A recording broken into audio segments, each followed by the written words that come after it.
All right, and welcome back. This is Leon with Real Estate Lunchbox, where real estate meets the culture, and I appreciate you guys jumping on right now. It took me a second. I'm running a little bit late. It's crazy. I took the last couple days off. It was, spring break for the kids, Easter weekend, and I wanted to do something a little bit different, man. You know, so I had to take a couple days off, get some stuff ready, changing up some stuff with the show. We've got about two other channels that we're rolling out. So I appreciate you jumping in. If you don't know who I am, my name is Leon Duncan. I'm a real estate broker, investor, um, agent.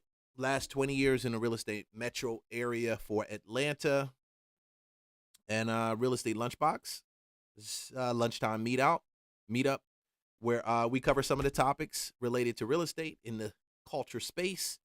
I give you my input, and hopefully, I give you some advice to help you navigate your next deal that you're working on, or even getting into the real estate space, or even trying to balance some clarity between what's going on right now in the market, in the larger culture, the political landscape, how that truly affects real estate and the real estate market, technology, AI. We talk about all of that here. Okay. I'm back, boy. Oh no! I'm back, boy. I'm not saying anything outrageous. Y'all know I haven't been speaking about politics in a long, and probably in the last month to month and a half. And because at the same time, man, I'm gonna tell you, it's a lot of crazy stuff going on in the political landscape. But if it does not affect the real estate market, if it doesn't affect what I feel my listeners need to know, if it doesn't have any effect in that space, I'm not talking about it. You can go check me out at my other channel, the real Leon Duncan, where I do have more commentary about that. But this is really just for the real estate space and for culture, because I need to take what God has given me and give it to you guys so that we can make some changes. It's on generational wealth, right?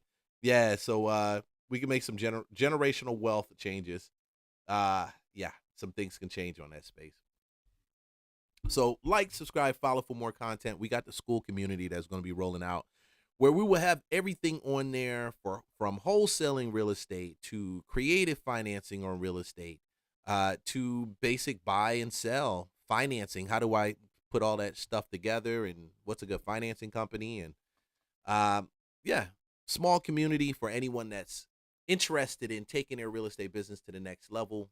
How can I do it? Six figures, working with real estate investors. And the market is changing towards AI.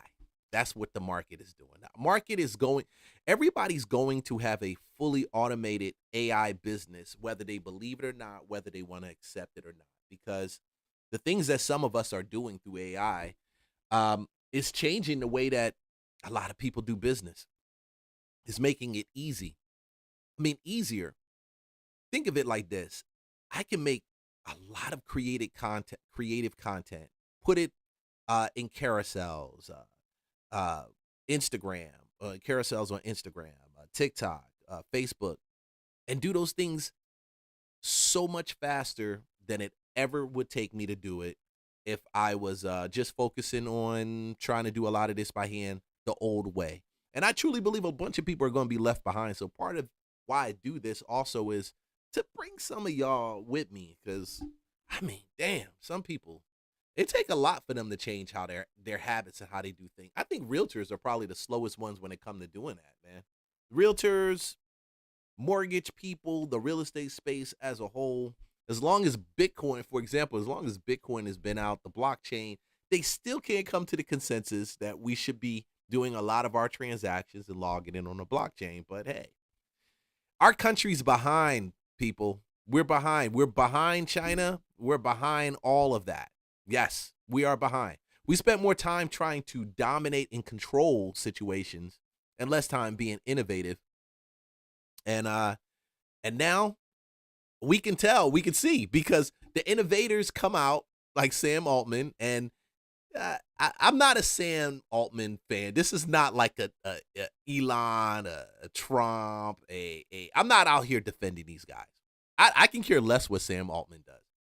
I can care too much. I don't give two shakes about him. His money don't make me, you know how Jay-Z say it, right? But homie, I'm gonna tell y'all, Sam Altman. I didn't know that y'all had that there was a level of hostility to this level when it came to Sam Altman. I had not a clue, had no clue. But looky, I fawn hooky. Yep. Oh, somebody invited me to a sip and paint plus home tour. When is this? When is this sip and paint? What y'all painting? I just want to know what y'all painting too. 12 noon on the 23rd. Oh, cool. I might swing by, yo. Who knows? Nah. 23rd. 12 noon. Sip and paint. I don't drink, so I can't sip and paint anything. All right. Cool. Hey, so they Molotov cocktails, shots fired at Sam Altman's house. Is it us or is it them? San Francisco police are investigating another violent incident in the neighborhood where OpenAI CEO Sam Altman lives. 2 people are charged with firing gunshots there on Sunday. It comes after his house was firebombed last week. Our Carter Evans has more. A new incident near the home of OpenAI CEO Sam Altman. Police responded to possible shots fired just before 3 a.m. Sunday morning, eventually tracking down a man and a woman and arresting them a few blocks from Altman's home. OpenAI tells CBS News the incident was not related to Altman. Police would not confirm whether Altman was targeted. Someone threw a Molotov cocktail / sticky bomb at the gate of Sam Altman, CEO of OpenAI's residence. It comes 2 days after Altman's home was hit with a Molotov cocktail that started a fire. Police said the 20-year-old suspect ran away and was later arrested at OpenAI's headquarters. Okay, so 20-year-old suspect, he flees to OpenAI headquarters. I'm trying to figure out, why would you go to the place where the company of the guy that you just Molotov cocktailed his house? I don't know. He's 20. Some of y'all 20-year-olds do some real strange shit any damn way.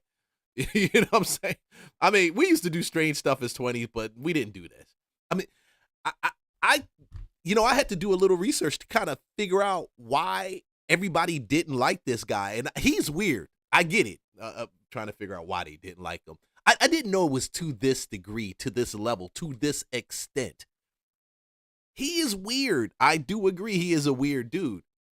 Yes, they took over for Anthropic when it comes to the Pentagon and the state, when it comes to OpenAI. Yes, they have a different perspective on AI than Anthropic. Yes, he's done some real weird shit. I think he had some cases against him when it came to his a case against his sister molesting her, where she filed at least the charges for molestation. I haven't heard too much about that afterwards. But I think it's weird to be able to do that. If you think that Molotov cocktailing his house is actually going to stop the advancement of AI as a whole, then you're weird. Oh, no. I mean, you're weirder than most of the weird people out here. We got some weird-ass people in this damn world, but you're sitting at the top of that weird list. You are.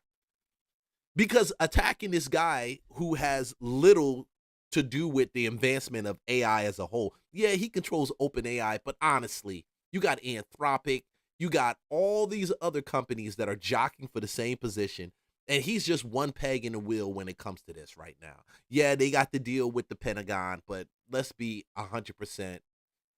I don't think OpenAI is capable of navigating some of the things that Anthropic was doing. And this is just from somebody who switched from OpenAI to Anthropic. And we're building our models right now for real estate wholesaling on OpenAI, or on Anthropic, excuse me. But I thought it was weird to do that. Is this like the anarchy type of like movie where they feel, and some of y'all believe it, that the world is going to be taken over by AI, and AI will eventually become, he's the Antichrist, and he's building the Antichrist.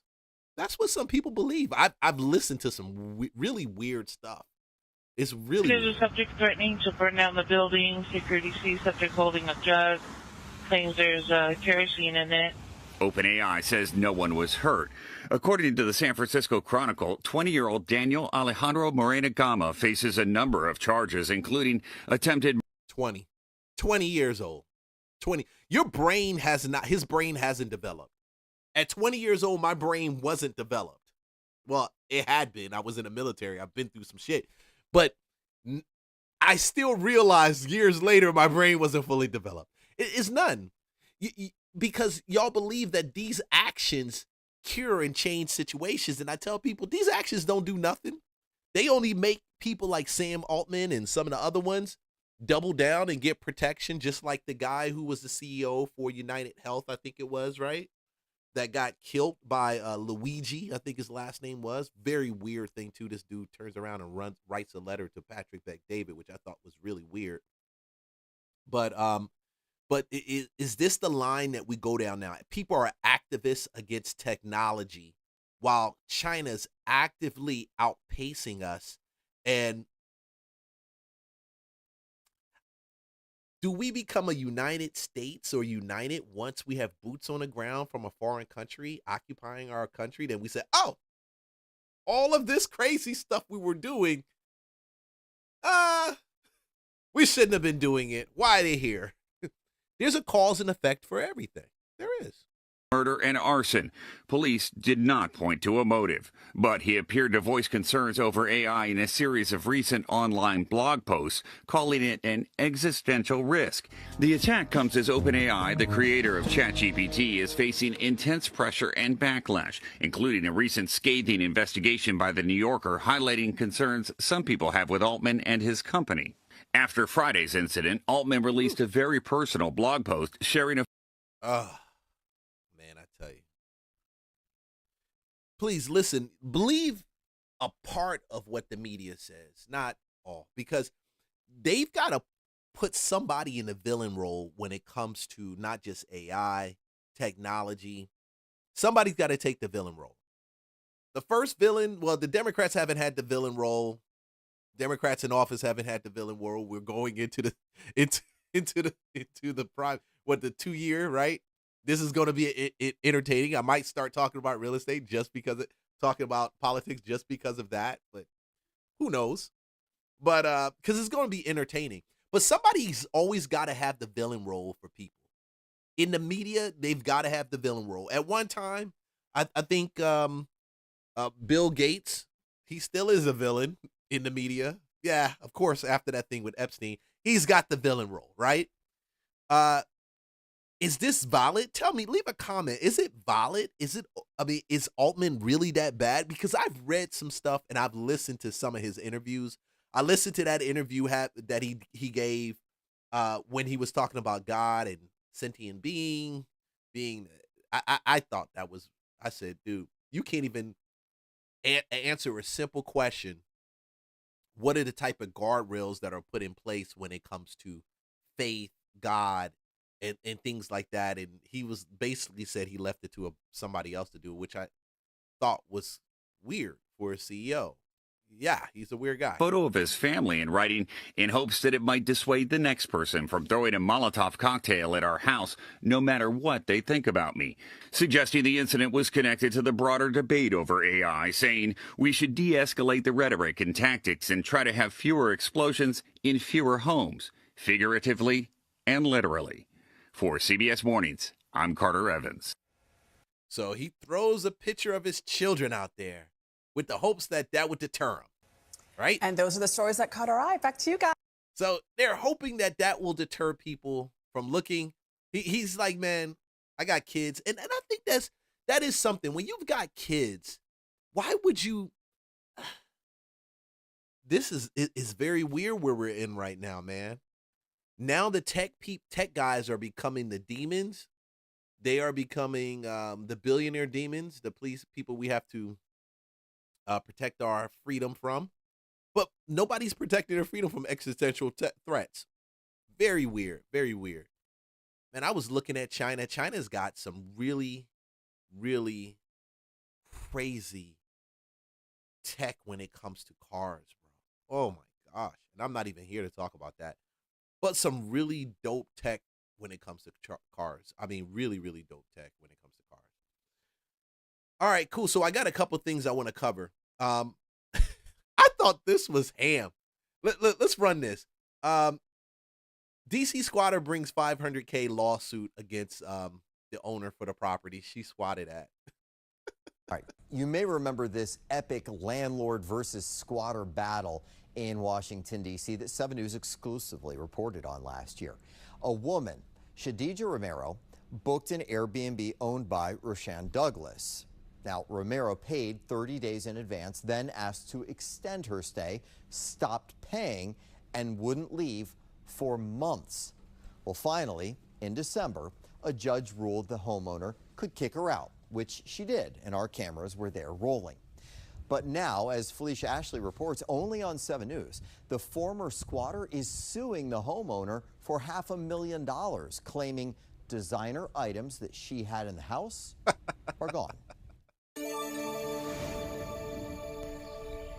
Before the hearing even started, the judge dismissed 2 of the former squatters' 3 claims. The homeowner, Roshan Douglas, told me that she does plan to file a dismissal for that 3rd claim, the claim that some of the squatters' personal property was either damaged or went missing.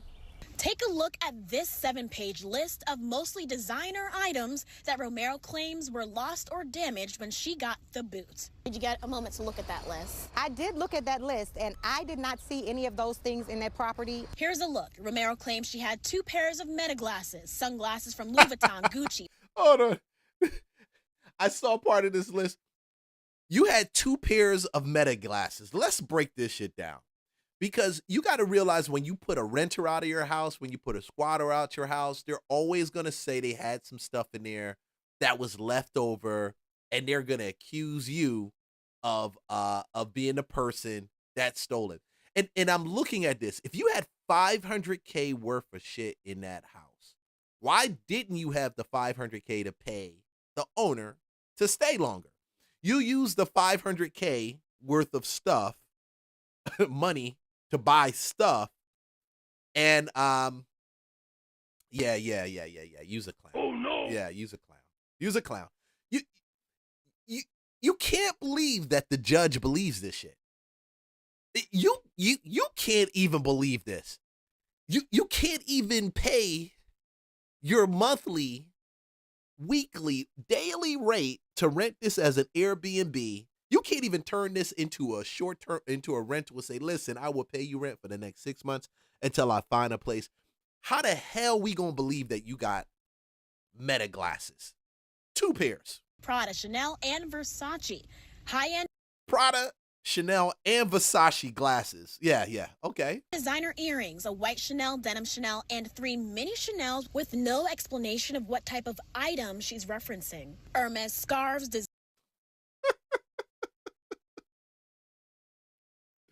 The buffoonery keeps rolling. designer bags, the list goes on for 6 more pages. Basically, Romero is claiming when the Douglases put her out, her items were damaged or taken. But after the December hearing, 7 News was there as Romero got in a car. Then she walked around Judiciary Square a bit. Then she got back in the car and posted these videos on her social media page for her followers. It is what it is at this point. I don't really care. This is Ring camera video from the Airbnb's property around 8 p.m. Where should Isha go? when Romero and the people with her arrived. Y'all scared? Open the door. See, this is the hood shit that I be talking about. This is it.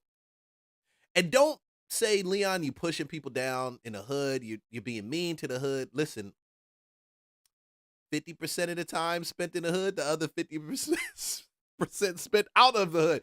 But I grew around hood shit. Grew up around it. This is it. This is the lack of accountability for what you do wrong that you just want to circumvent and just want to get away. We know that she didn't have $500K worth of stuff, but they pimp and play the system, and squatters do it all the time. How about the guy that was squatting in a house that was a $2 million piece of property in VA? $2 million squatting. We have squatters scattered throughout Atlanta. scattered throughout the metro Atlanta area. And the thing about the South that makes DC, it different from DC is in the South, we don't put up with this shit. Oh no. Look, see, I've been away for about a week, so what do you expect? Well, Wednesday, my last show, I didn't do my last stream until Wednesday, Thursday, Friday. I've been off. So you're going to get this from me because in a deceived mind, they believe that you believe this, that the judge will believe this. They spend the money to file this paperwork. And everybody's supposed to believe you lost all these items and you're the distressed person. And because they pimp the system, which happens all the time, when we say this judicial system is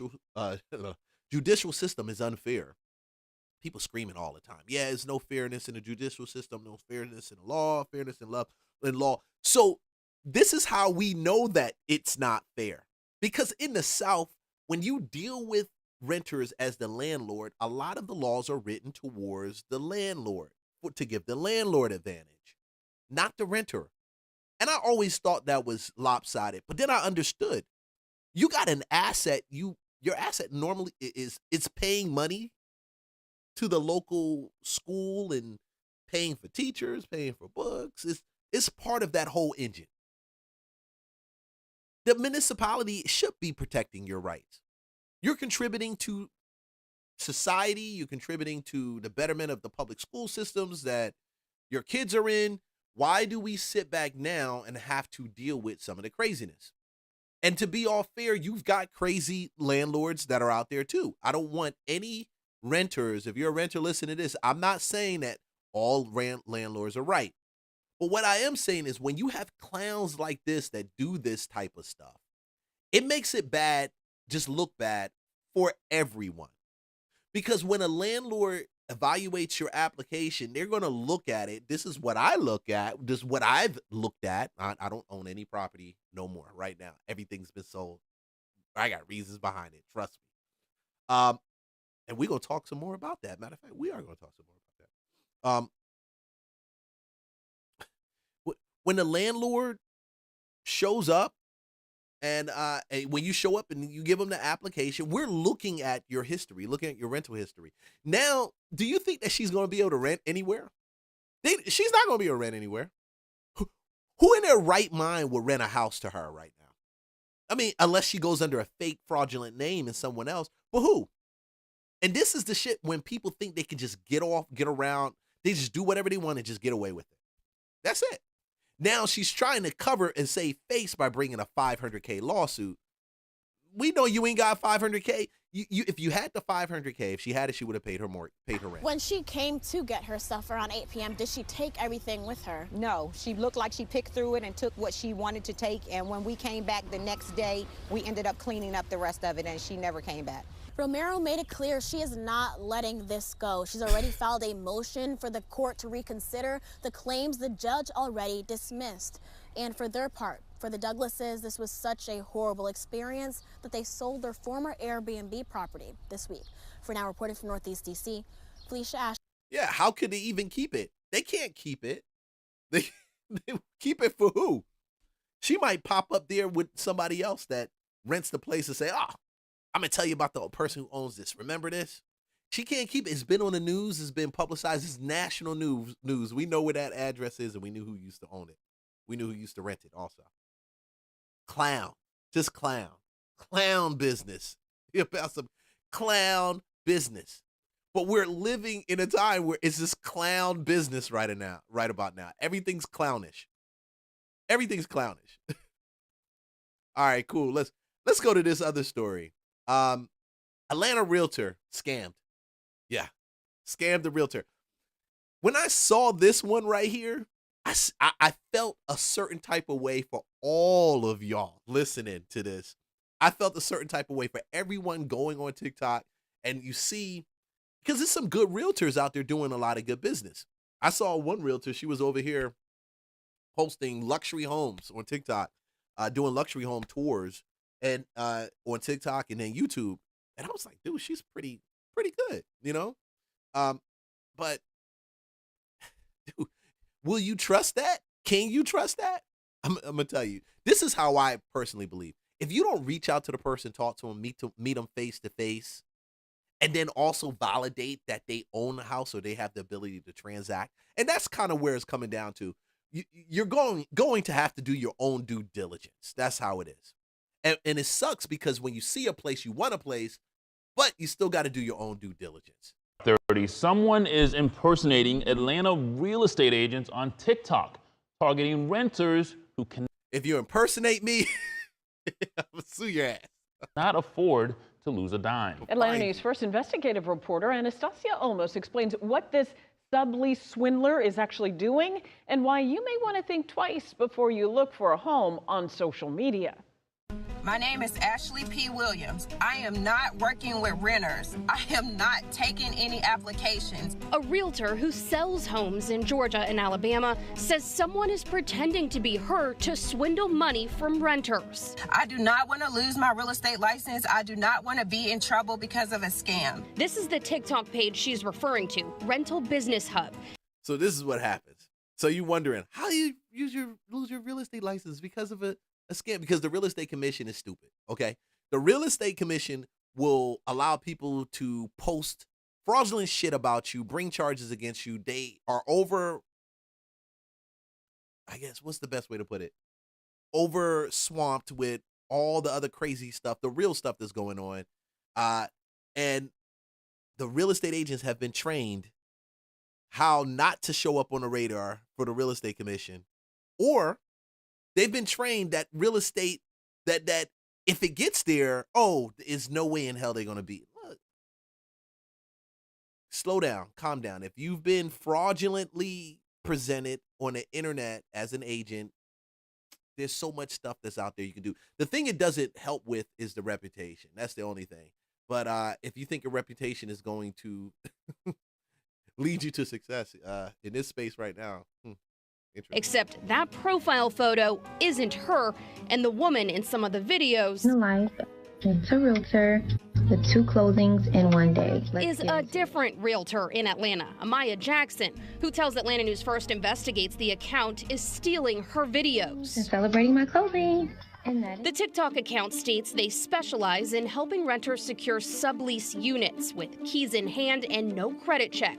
All you have to do is pay $100 for pre-screening. The videos advertise Metro Atlanta rentals at prices so low, some comment laughing emojis. One renter reached out to the alleged realtor for a Cabbagetown loft listed at $1,200. He sent screenshots of the text to a friend in the industry to get her thoughts. He just really in his heart of hearts thought this was something legit and that he had finally found a home. His friend, Mary Ellen Patrick, knew something was wrong right away because she used to work with the real Ashley Williams. So I immediately texted her and said, "Hey, Ashley, do you know about this page? I think someone is using your likeness."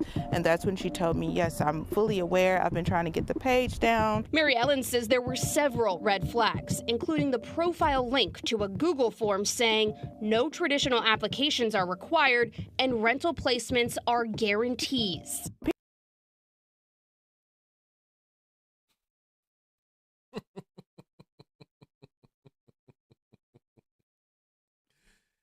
Oh my God. Hold on. Let's run it back. What did the form say real quick? What did it say? Traditional applications are required and rental placements are guarantees. People are struggling. People don't have the credit score. There's a story, and it goes a little bit like this. Whatever you desire, whatever you want the most, whatever you ignore all signs and roll marks and like, don't go down this way. When you ignore, whatever you ignore all of that for in order to chase and get, trust me from experience, I'm going to tell you this. You will not get it. Matter of fact, you will get a world of hurt. The deception in life is that we push through a lot of this to get to where we got to go to. But the truth is, if you pay attention to what's happening, it will be a clear sign to tell you if you should go or not go. Some things just don't fit. Congratulations. Well done. And I just need you to know that. When you see too good to be true numbers and and realtor polls and rent number. Some things are just too good to be true. Some things are just too, and you have to know it and be sensitive to it, that it's too good to be true. And you may come up to some places where you have deals, because I've been involved in good deals, but you got to ask questions. And more importantly, I feel like you got to know the process. And there's so many tiers to this that I'm saying it. So many tiers. When people know you're desperate and hungry for something that they have, they will hold it out from you for an extended period of time. It will be the way that you get court. I don't like using the word fleeced anymore. I don't like that because it says something negative. And there's a whole thing I did on fleecing. It's not what people think it is. But that's what happens. They will dangle that right in front of you. And you're like, man, I got to move. I got to get to this place. And all the signs are showing you that this is not it. Everything says that's not it. But being human beings, we're still going to run at it at 100 miles an hour and keep banging our head up against the wall, because we believe what we've been told, that this is a deal. Man,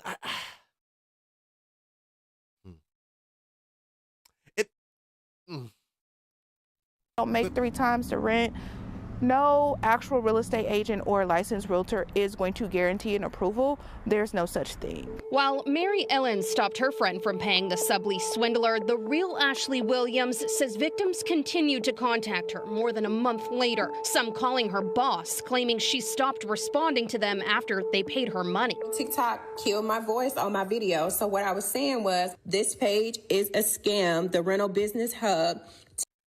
Now, I'm going to tell you what this realtor did get. She got a bunch of freaking free publicity, and I need to shoot her a text and find out from her how she leveraged this, because people think that this is bad, and she's like, hell, this is bad. People looking at me, and they may come, and all of that is true. And people are looking, and some people may drop those crazy text messages or DMs to you. Hey, you took my money. What's going on? Blah, blah, blah. And I think this is the perfect time to make a video that you just literally copy and you paste and you send it to them. Oh, no. And that's it. And in that video, you leverage and say, listen, this is what happened, blah, blah, blah. And I would even use this footage, 11 Alive, so we can see that this is legit. How do you spin off your Instagram account? Your YouTube should be blowing up. You should have somewhere to take people that come to you and say, I'm sorry that happened. I want to help you out. But I'm talking too advanced. I'm talking blocking and kicking and tackling, and some people are just talking about paying their mortgage right now. TikTok refuses to take this down. Ashley couldn't do an on-camera interview, but asked for our help. She began reporting the account to TikTok on February 25th, but the platform said there was no violation. She filed a police report the next day, but says Atlanta police never opened a case. Her employer sent TikTok a cease and desist letter to remove the account on March 11th, but we confirmed the account was still active nearly a month later. Did you personally reach out to TikTok to report it? I did. What happened? They said nothing was being violated. And Atlanta News First investigator Anastasia almost joining us now in studio. TikTok obviously knows about the situation. What is it doing in response? After we reached out directly to TikTok, they did remove the account in a matter of hours, telling us its guidelines prohibit attempts to defraud or scam its members. Now, the account used at least 2 different phone numbers. Neither answered when we tried to call. And Atlanta police tell us they didn't open a case because Ashley Williams filed an identity theft report, but she doesn't live in Atlanta. Now, a few red flags to watch out for in these cases. If the price seems too good to be true, it probably is. Look for verified social media accounts linking to real websites. Google the realtor and reverse image search the listings, and never pay with money orders or gift cards. For now, I'm Anastasia Olmos. Atlanta News First investigates. Never pay with money orders or gift cards. See, when you pay with your credit card, you can cancel it, right? You can dispute it. Man, I tell you, bro. But the thing about this, I think it got me thinking more. Atlanta has, not just Atlanta. Atlanta does have an issue, and we know that already. Let me take a look. Let's look at her post. My name is Ashley Williams, and I was just informed that someone is using my name, my likeliness, and my phone number to scam people. A few weeks ago, my heart is beating so fast because this is serious and this is really scary. A few weeks ago, you think it's scary now? Wait till AI starts getting really revved up. Deep fakes are growing, and they're getting more and more obvious. I lost my phone number and my passwords disappeared out of my phone, but there's something else. But I lost my phone number. I submitted something to Apple to recover my phone number. Ooh, that's what happened. So if you don't have your phone number locked, which is a newer thing, that something new that happened within the last year, they can actually snatch and take your number and then use that number posing. Now, I'm not going to say that's what happened, but that looks like what Apple happened. told me it was because it was some kind of fraud thing going on. I thought it was because I work in new home sales and I call a lot of real estate agents. I do a lot of like calling and texting the agents trying to get business. So I thought it was that. I didn't think anything of it. My team lead from Atlanta, Georgia called me and said, "Hey, are you doing some kind of promotion on TikTok?" And I said, "No, I'm not running any ads at this time." He just called me back and said that someone called him and said that I have been scamming them out of rent money and applications. My name is Ashley P. Williams. I am not working with renters. I am not taking any applications. I am not doing anything when it comes to rent. I do not want to lose my real estate license. I do not want to be in trouble because of a scam. If you know anything about this, anybody that's using an AI created video or has stolen my content to lure people in to a rent application scam, please comment or send me the documents, the phone calls, the videos to my inbox. Please help me. To scam people, they have this business page called Rental Business Hub Company on TikTok, and for some odd reason, people think that they are getting a really good deal, but they are being scammed. I know this real estate agent whose picture is on the page, and I reached out to her and she hadn't responded back to me. I haven't spoken to her in like 2 years. I'm just not sure if she's aware of what's going on. I did my own investigation. I did go ahead and research the email here, found the address to Marietta, Georgia. I've never lived in Marietta, but I have sold a house in Marietta. And also there is a Memphis phone number attached to that email address, even though that they are using my name. And I'm going to attach that as well. I did speak to one of the victims. He told me he went ahead and researched and he saw that it wasn't me. And so he was just saying like he could tell that it was a scam. And I think that if people didn't want nothing for something, they would have slowed down to tell that it was a scam, because my face is nowhere on this page. Yeah, she made it. She nailed it right there. Nothing for something. When you're desperate, this gets you.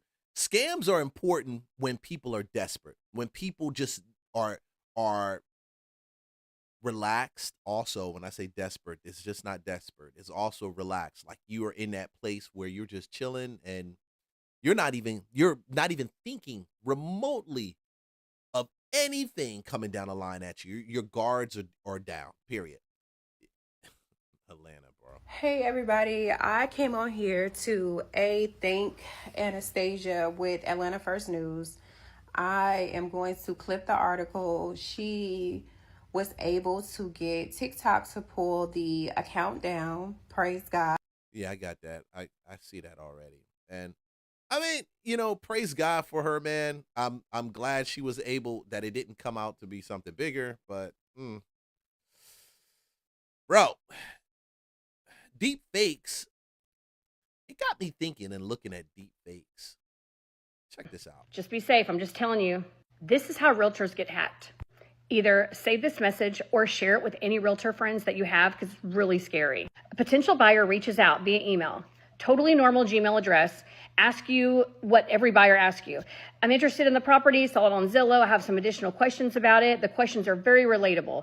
HOA restrictions, recent updates to the property, what's the interest in the property, things of that nature. At the end of the email, it says, I know you're probably busy. We could do one of two things. One, we could jump on a quick Zoom call and get some additional questions answered, or we can just go ahead at your convenience and schedule a showing. Let us know your preferred date and time and we'll go from there. So you respond back to that email, you answer the questions, and then they come back and they say, thank you for answering all of those questions. My wife and I are very interested in the property.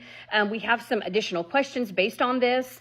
And if we'd like to keep things very structured, very organized, can we jump on a Zoom call today for just 20 minutes or whatever?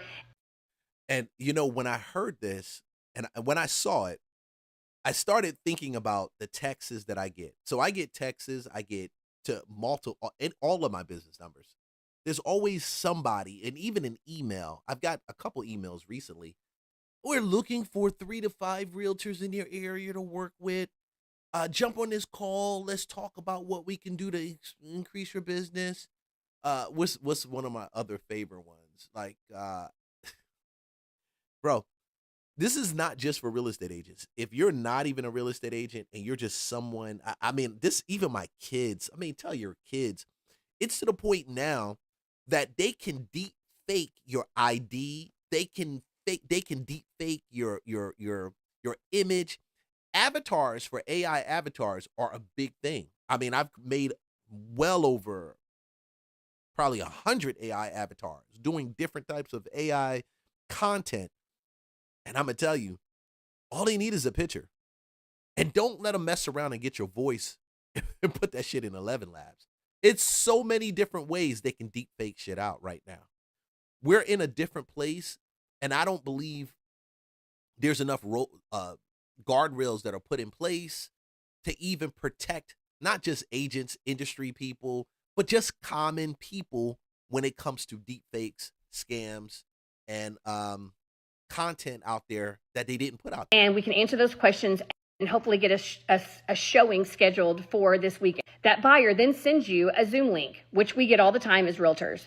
And that Zoom link will list you as an alternate host, which makes sense because you're going to be sharing details about that property, MLS data, disclosures, blah, blah, blah. You're going to be able to share those things with them in real time.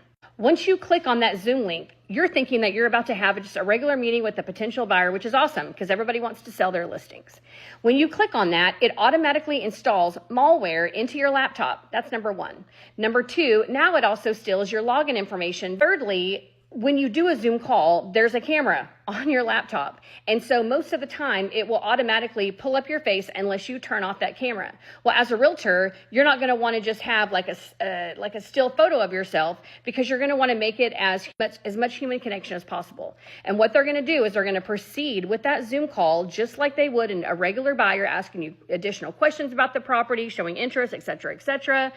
What they're going to do is they're going to record your face, your body, your actions, and then they're going to use that to create a deep fake of you that they can then use to produce images and videos of you to misinform your potential clients in the future. Now, that could lead to things like giving misinformation about wire fraud or just to misguide your clients in the future, and you won't even know it. And then there's generative ad. Yep.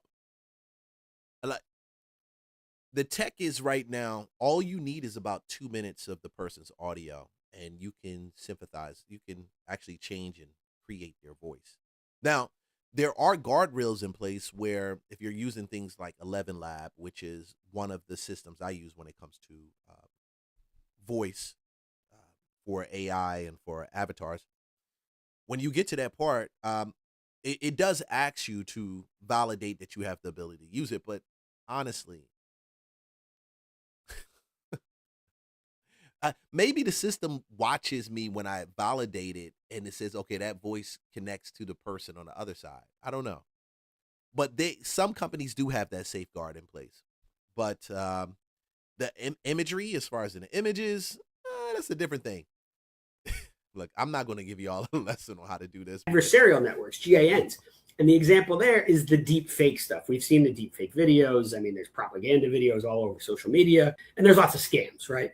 And very quickly, This kind of classic scam was a guy in Hong Kong who got an email that he was supposed to transfer millions of dollars. I think it was $11 million or something. And so he set up a call with his CFO because that was a lot of money and it didn't really make sense for him to do that. He had a video call, Zoom, something like that, with his CFO, and some other team members were there. And during the call, his CFO was in the CFO's living room where he takes Zoom calls, and the CFO's wife walks by the camera. It turns out the only real person on that call was the guy who was told to transfer the $11 million by scammers. The entire video with his team, with his CFO, with the CFO's wife walking by, that was all a deep fake taken from the hackers who got into the system, who were able to look at recordings of the videos and recreate it in a way that nobody would have been able to say, wow, that's fake. I'm not sure if you guys saw this the other day, but NAR put a pretty interesting article about the use of deepfakes in scams. There's been over like a 40% increase in 2025 on the amount of scams that are using deepfakes. And pretty much what they're doing is that they're impersonating a person in a video and pretty much tricking people to either selling property that's not actually owned by them or changing wire instructions to send money where it shouldn't be. The technology's gotten really, really good. For example, this video is AI. I'm just kidding, but there's a scam going around. This dog is out there licking the heck. But the deep fakes are real. And, I feel sad for people that really aren't technically inclined. Like, they just do random stuff. You shouldn't be, like, tapping on links that come into your email just randomly. But I don't think this is going to stop. I think it's actually going to get a lot more intense. Because as the tech increases, I guess, is that the reason why they throwing Molotov cocktails at Sam Altman's house? It must be. It must be something like that. Y'all tell me if it is or isn't, because the way I think you blame him for this type of tech, but you don't realize that this tech is already available in China. Like Korea and China, the Nigerians are just gonna be able to do this pretty soon. Like, shout out to all my Nigerian friends, bro. But these Nigerian schemes, it's called a Nigerian scheme. Trust me, I didn't seen it before. But the tech is getting better and better. And if we don't put these guardrails or things in place to protect ourselves with it, it's going to blow right by you. Somebody sends over a Zoom link. Now, I'm not smart enough to figure out what they're going to take from me from said Zoom link, but it's something, and it's a scam. Then they'll take the call or the Google Meet link. Just a reminder, be diligent. I'm like, who's just randomly jumping on a Zoom call with me to ask me questions about a listing? And he said he was in real estate. And it's got to make sense. Like, something's got to make sense. I can get past the people who do not do real estate all the time getting caught up in that. And that's a sad situation.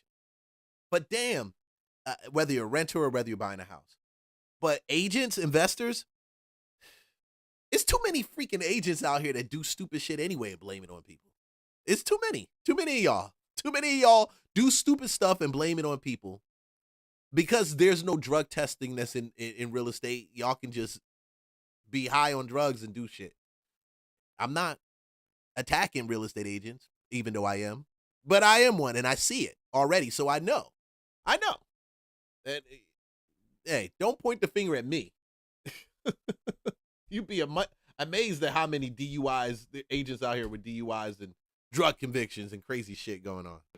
I wanted to alert you guys to this scammer account that I recently found. They have been posting all sorts of houses, and the rent on it just looks way too good to be true. I mean, these houses are super nice, and then you look at the rent, and I'm like, wait a minute, this doesn't feel right. So I messaged the guy. So I messaged that number, and I asked the guy about the application process. Is there a website that I can go to? And he was like, oh, yeah, no, I'll send you the link for the application. It's $65 per person, and then you can come and see the house. So I went and looked up each one of these houses, and every single one of them is listed for sale, not for rent. So when I asked him about this, he says, oh, no, it was supposed to be for sale, but the agent that was working with us keeps messing with us and trying to charge us more. So they're going to take down the listing as soon as we find a renter that gets approved. I said, that sounds kind of weird. I am seeing a disturbing trend. I don't know how I got on that algorithm, but there's like apartments and homes and they're being advertised for like really cheap. I'm seeing like a 1-bedroom apartment just in Beaumont, Texas for $500. Give me a fucking break, okay? As a property manager, it's bullshit. There's numbers on there for you to contact them because for some reason they can't be contacted on TikTok. That's also bullshit. She's right. It is. It's BS. They get ya. They're getting you. And unfortunately, I think more people are actually getting got. And I don't think it's going to stop. I told you. I think it's going to get more intense. I think there's going to be a point in time where it's going to some people are going to have to they're going to have to make some big changes. I don't know what can you actually do about something like this? Isn't it almost like when people wrote bad checks and those bad checks were they just floated back in the day, like people can write those checks and make money and just float it? I don't know. I don't think it's too much you can do about it, but it's coming. That's for sure. Let's go. Now at noon, this local home was sold for over $1 million, but the homeowner was not. Hey, I did not intend. I just noticed this, how many real estate scams that I have right now in these videos. And it's just getting more and more crazy. Where? He found out the hard way. Thanks for joining us for the KTLA 5 News at Noon. I'm Glenn Walker. And I'm Lou Parker. The homeowner fell victim to a rising real estate fraud scheme. 3 people, including a realtor, have been arrested. KTLA 5's Omar Lewis is in Burbank with the story and how homeowners can protect themselves. Omar. Glenn, Lou, you can imagine just how shocking this was for that homeowner to learn that he no longer had the title of this property here in Burbank. He also told police he never authorized the sale of this home located behind us here on Walnut Avenue. Yet, according to federal investigators, paperwork was filed, a loan was funded, and ownership was transferred, all without his knowledge or consent. Damn.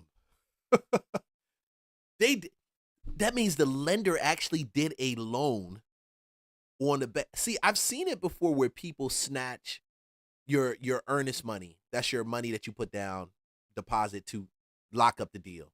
I've seen that.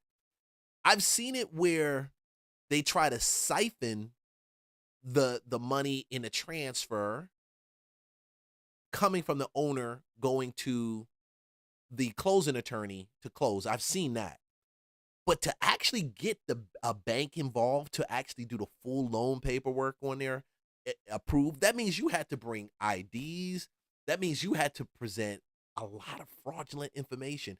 He had to take his picture and literally put it on the ID and put it in there. Because you got to hand it over. You got to do a copy of your ID and give it to the lender. Oh, shit. 3 people are now in federal custody tied to this case. A 4th person is still on the run. Federal investigators say the scheme involving this Burbank home unfolded in late 2023 and early 2024. Where are you going to run to? Where are you going to run to? I'm trying to figure when they be like they on the runs from the feds. I'm in my mind, I'm thinking, where are you going to run to? If you're running from the feds, where are you going to run to? And now you just added additional charges on yourself because now you got evading police, resisting arrest, all the other stuff, that they throw on there just to like icing on a case. And we got you for fraud, but we got you for this. So we're going to give you an extra 2 years for each one of these offenses. And you in Cali too? Hell no. Hell no. They will throw the book at you. And then tell you at the same time that they're trying to change the judicial system so that is equal with all people. I don't know, man. According to the FBI, the defendants allegedly used stolen identities of the real homeowner and a so-called buyer to fraudulently sell this $1.5 million Burbank property and secure a $975,000 loan.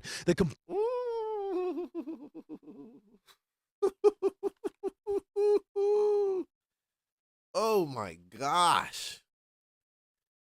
Ooh, somebody went and bought themselves a nice little Bent. Somebody bought themselves a nice Ferrari. Somebody turned around and they took a vacation.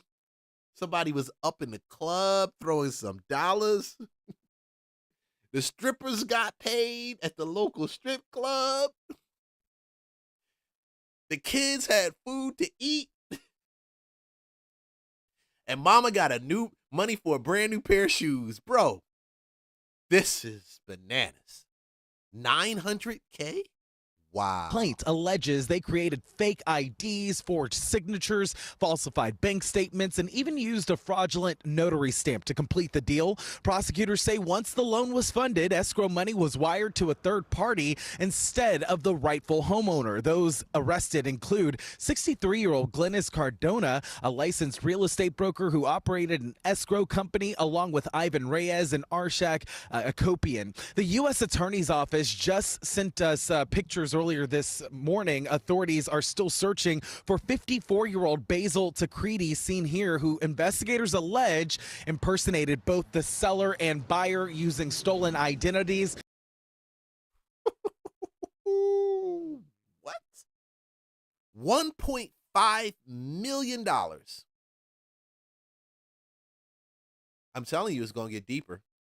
I'm telling you, I expect to see the most craziest shit roll out over the next 3, 4, 5 years, especially as AI gets better and it makes it easier for these scam artists and these crooks to do what they do. I'm going to cover it because my behind been scammed before. And if I can give you the tips, damn, I can help you. I can help you because these jokers are real. They are. The rightful home. I think I would call it a scam cult. I think I would call it a scam cult. I think it's a cult. And I say it because I know the dude who scammed me and messed up a lot of my relationships and different things. Look, y'all better watch it. Yeah. He was part of a cult. That joke was making up information, and people when I was meeting with him, he had people there posing to be somebody else. They will pose and put like-looking people in place, and those people will know a little bit about it, not a lot about it, may know nothing about it. Most of the time, they know what it is, what he's doing. They're just not going to say anything to you. Yeah.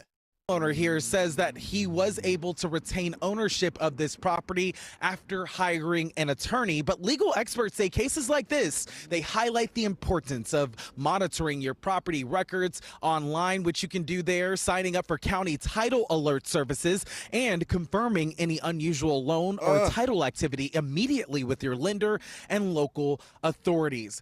Back out here live, we can tell you that if convicted, each of these defendants face up to 30 years in federal prison. That's a lot of missed Christmases. That's a lot of missed Christmases. Man, 30 years. Just, what was that, 900K? What, it was 1.5 million for the house? Oh. Guys, I'm going to tell you, money ain't worth it. It ain't worth it. I know we need it. Pay mortgage, pay bills, pay cars, take care of your family, put some food on the table, put some clothes on you, occasionally go to Gold Rush and throw up some bills. Oh, no. But, bro, it's not worth it. It's nothing in that makes it worth it. 30 years. Homeboy's 60 years old. 60 years old, and he's doing this. 65. One of them is 65. I think they said one is 54. You get 30 years, nigga, you dying in prison. You might as well just write your freaking what's the name of the thing? Going away letter. Take care of your oh, you ain't got to do no bills. You're gonna be going for life. You might as well say you got life. The kids ain't gonna see you. Grandchildren never gonna know what you look like. They gonna look at you, black and white pictures look like Bugsy Siegel. That was Grandpop right there. He looked like Bugsy. Grandpop. Congratulations. Well done. That's it. It's nothing entertaining in this. Nothing good about that situation. But if somebody, you know, I had somebody ask me one time. They asked me, they said, Lee, can you marry this woman? It was an African dude. He said, can you marry this woman and I will give you $1,500 to marry her. If I tell some of the stupid ass stories, some of the shit that I've seen, and I was in college at the same time. I was working on my real estate license, and Joker was a sky cap because I was working at the same sky cap. No. This one wasn't. Nah, I knew him. He wasn't a sky cap. See, this one, right? Yeah, he just wanted me to marry some African woman coming in, and he was gonna give me $1,500. Oh no! Now I was young. I didn't do it. Just to let you know, hell no, didn't do it. But I said, I only get $1,500. That's it. I don't get nothing else but the $1,500. That's it. Hell no. People will get you caught up in so much shit, especially on the real estate side. They will get you caught up in so much shit. It will fly by so fast. And you're behind me wondering what the hell happened. What the heck happened? What the heck, man? What the heck? All right. So I was watching this podcast. I had to do this. This was the Earn Your Leisure podcast. Yeah, this is the Earn Your Leisure one. Actually, let's start with this one because Earn Your Leisure. I'm not a watcher of Earn Your Leisure. I don't watch the show. EYL. I think they, as content creators, they're brilliant. I think they were ahead of the curve on a lot of things that happened. So I missed a lot of different conversations, but I got it from other places. But I believe right about now, I don't know, they dropped into my YouTube thread. And I got to listening to this when I'm sitting on a deck hanging with my wife. I got a cigar and I'm listening to this. And I said, damn, this girl is right. This is right. The future is going to have is going to be very similar. In 2028, AI does most white collar jobs in the economy. So they make this forecast. Okay, so as companies start to automate roles, knowledge workers, so anybody that's doing something on a computer, those are the types of jobs that AI is coming for at this point. And so this kind of thesis claims that as companies start to automate more white collar workers, those people don't have income coming in anymore, so they don't buy things in the economy anymore. And so companies start to lose money, so they put more AI into their infrastructure to lower costs, firing more people, and the economy looks good in one element of it because productivity is going up, but terrible in the other because nobody's actually working. And then it leads to this spiral and collapse. And that shook markets a bit 2 weeks ago because... Okay, so let me tell you who this is.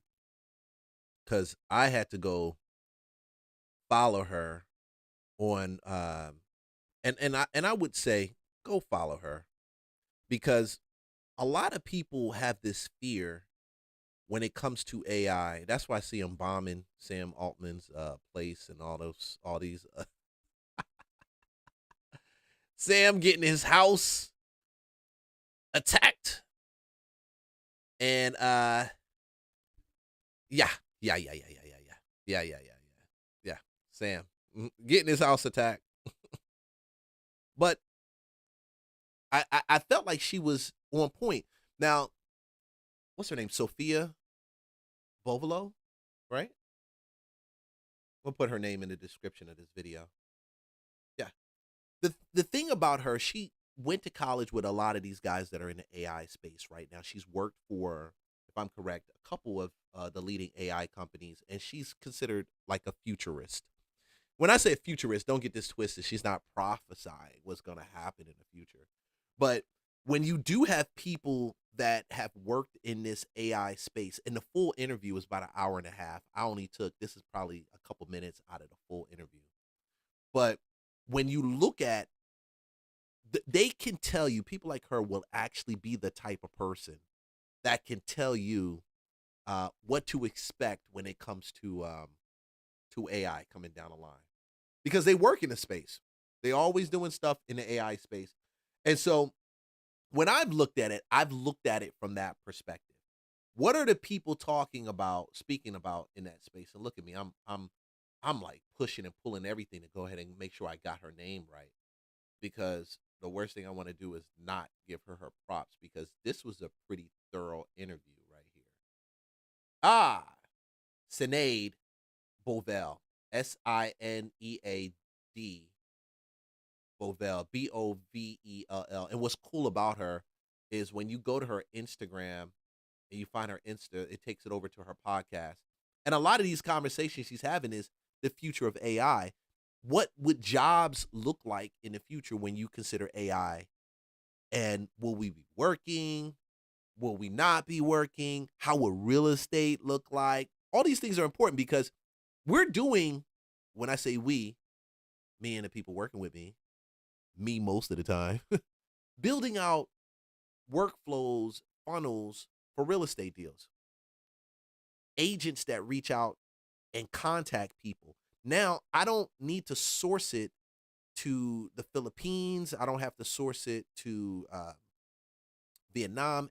And the way it used to work is we would actually find virtual people over at the Philippines that can actually do the full job for you. And sometimes you have about 3 or 4 or 5 virtual agents, people that, do it. And I know some people that run their business, real estate business, just with virtual agents. Cheaper, less expensive. But as we start to put the workflows together through Claude and some of the other tools that are out there, whether you use Make, Zapier, Claude, it doesn't matter. We use Go High Level. Go High Level is the I love it. You can build your own agents out and deploy those agents now to do the tasks that you would normally hand over to your VA in the Philippines. And that's what AI has allowed me to do. And I know a lot of other real estate professionals to actually do it, the ones that are smart enough to grab it, because you don't have to pay them now.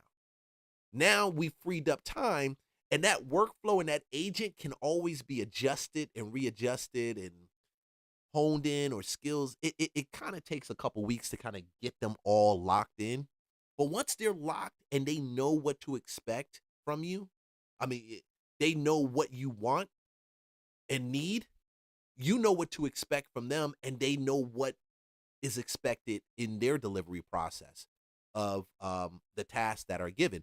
So when she's talking about the future of AI, this is something that everybody in every space needs to pay attention to, because it's going to affect white collar jobs. Guess what? Real estate agents, you're in a white collar job. 1099, but it's white collar. It's already affecting it. It's going to affect, and it's already started affecting the real estate investing side. It's already started affecting wholesaling. It's already started affecting being a broker. It's crazy. Imagine now, this is the other one I'm working on, and I'm giving y'all too much goods. That's why I'm building a school community, because I want to be able to take what we're doing in real estate with AI, and give it to the people that need it, like it, and love it, and not have to charge you a bunch of money for it. Because I think that's stupid. It's so much information out here on Facebook. Listen, like, subscribe, follow if you're listening to this on YouTube. But that is it's out there now. If we do not begin to experiment with it, we'll be left behind, because it takes time to program these agents to operate effectively in your business, to maintain a level of consistency when it comes to your brand, when it comes to your workflow, what you put out, what you do, whether it's a simple list that goes out every week, or whether it's talking to someone through the chat resources. That's it. Of this kind of fictional scenario. So I think what the report gets right, it gets a lot wrong. What it gets right is that, jobs are going to change. Jobs will be automated. A lot will be augmented or transformed, but we are shifting into an entirely different type of work. And how I would describe it, let's say if we went back to pre-industrial revolution, and let's say like 70, 90% of people working in agriculture, and then by the end of that, the steam engine, let's say 10 to 20% of people are doing that. What would it mean for 70% of the current workforce to do something different, but not in 100 years, in 10. So I don't think work is going away, but jobs as we know them will. And a lot of the job titles that we reference today will. We will do different things that are hard to foresee, the same way people have entire careers over filming 90-second videos in their car and all sorts of new things. But most of the work we see today will shift and will change. So we have to change, our skills have to change, and there's a lot that's up in the air. And what tends to happen is jobs can disappear faster than the new ones get created, and that's where things get rocky. But I don't think work is entirely going away, but it's going to look very different. I'm with you. I'm on the side that new jobs, new careers, new ideas are going to be created. I heard that this like comparison of, if you think 100 years ago, mail was delivered on horses, and then you had mailmen. And then in the 1990s, we got this thing called email. You're still getting the information. It has just evolved. Yeah. We still have a post office, but we still get email. And it feels like technology will change, careers will change, and we'll find a new people. So I'm bullish in that standpoint. I wonder what you think the skills that we should be looking for, or that next generation should be looking for, because I'm with you, right? I feel like, yes, it's going to happen. It's just a matter of when, but there's still a fear factor here with a lot of people because they don't know what they should do. The kid who's graduating high school, what should I be studying, right? Should I be taking the statistics class? What are the skills that we think are going to be transferable for the next generation? Yeah, and this is a really important one. So if you think about where is work actually going then with AI, like what are we going to be doing? We will be directing these supercomputers to perform tasks, to do workflows, and then evaluating their work. Okay, so that's it. What she just said is really it, because once we train these supercomputers, or we deposit into these supercomputers, you get together, you put a business plan together. Oh man, shoot. I don't think people realize where we're sitting right now, in the precipice. I really don't. You don't have to go. It used to be a time where we had to sit down with someone to help build out our real estate business, or to build out any business that you have. You got to get with a business consultant. You got to get somebody to do the incorporation. You have to do the incorporation.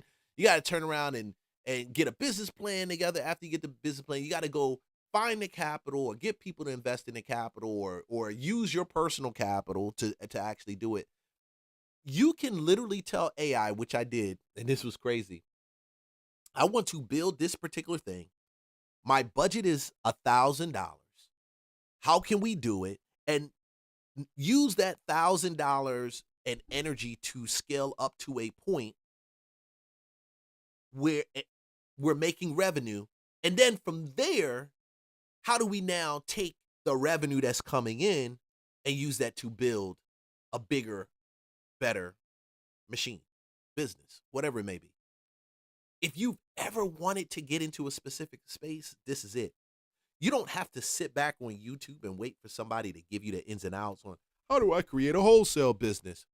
What you do need is community. That's why we do, I'm putting together the school community, because I think community is very important, because just like any device or technology, more in AI, you have hallucinations. That's when it spits out the wrong information or close to it. So you want to be able to bounce it off of other people. You want to see who's progressed to this level fast enough or faster, and glean from them. Because it's going to come down to, and this is no joke, somebody said it, what questions are you asking the machine? If you ask the machine smarter questions, or you find great questions to ask the machine, guess what? You're going to get a better output from the machine. So if I ask this same machine, this questions not like you asked, but a little bit different, deeper thought, deeper insight, that machine is going to do something different from me than is done for you. So it's going to come down to how clear can you articulate, right? What you want this machine to actually do for you. Yes, we're on the precipice of millionaires being created, if not already, from this machine. I heard about the guy, $1.5 billion business, $20,000 investment, 6 months, 5 months, boom, full working $1.5 billion business off of Chat GPT, off of AI and agents. So we have no excuses right now to get the bag. We have no excuses right now to close deals.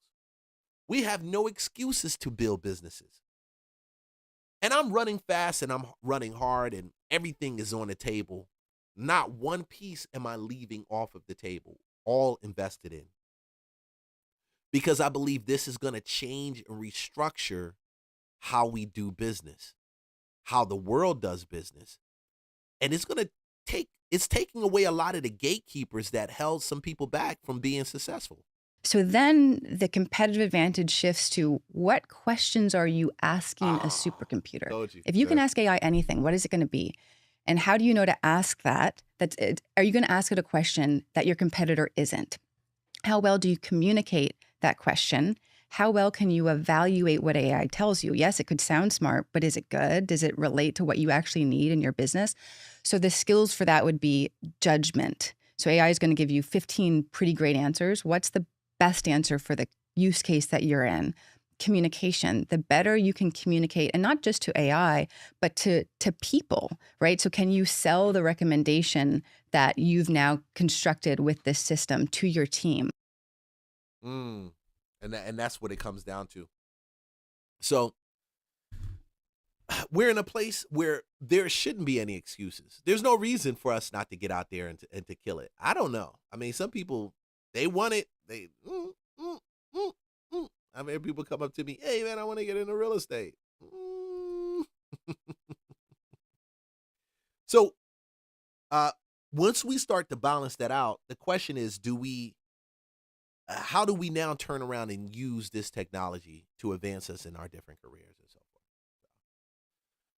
forth? I did a lot of watching podcasts this weekend. This whole week, I think I needed it to reset for me so I can better have conversations with you guys about not being a gatekeeper of some of this technology, not acting like this is not a very, very important thing that's taking place.